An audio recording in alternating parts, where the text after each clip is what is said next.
Alright, welcome to my first YouTube video on this channel. Some of you will notice that I already have subscribers, and I know people are going to ask, so here's the tea. I had another YouTube channel, I think it was 2016, but since then my interests have changed and I'm doing a little bit of a rebrand. Maybe down the line I can discuss that further, but for now, we'll leave it at that.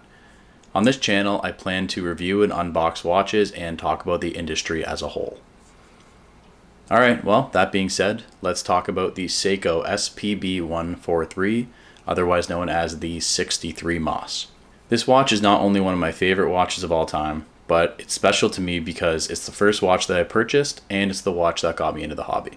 As many of you know already, this watch is modeled after Seiko's first real dive watch, some would say, in 1965, the 62 Moss, hence why they nicknamed this one the 63 Moss. Alright, so let's get into the specs. The dial is covered by a curved, scratch-resistant sapphire crystal with an anti-reflective coating on the bottom of the crystal. It features a classic vintage-inspired look with a stainless steel bezel and a gray sunburst dial. The dial features applied hour markers, slim, daphne-styled hands, giving it a clean and refined appearance.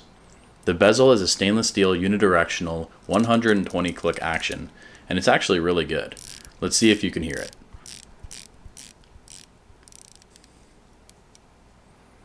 The lume on this watch is Seiko's Lumibrite, and as I'm sure you know already, it works wonderfully. As you can see, Seiko did not shy away on the lume, filling it in the applied indices, the hour markers, and the seconds hand. The case is 40.5 millimeters in diameter, 47.6 millimeters lug to lug, and 13.2 millimeters thick, which makes it ideal for most wrist sizes. The curved lugs and contoured case provide a very pleasant experience for the wearer. The case is mostly brushed steel, but there are some high polished areas like the chamfers and the edge of the bracelets and some areas on the clasp. This really shows the true attention to detail that Seiko put into this watch. The bracelet is 20 millimeters between the lugs, which makes it ideal for purchasing other straps, which is a huge plus because this thing is an absolute strap monster. The bracelet does taper down to 18 millimeters at the clasp. Personally, I find it to be a very comfortable wearer. The stainless steel bracelet has a brushed steel finish and a 3-fold clasp with push button release. The clasp also has 4 micro adjustments, which give you the ability to get a well-fitted watch. The bracelet is made out of stainless steel with Seiko's super hard coating to assist with the scratch resistance, and as you can see, I've had this watch for over a year and it still looks great. This watch does have a closed case back, and that's one thing that I wish was changed.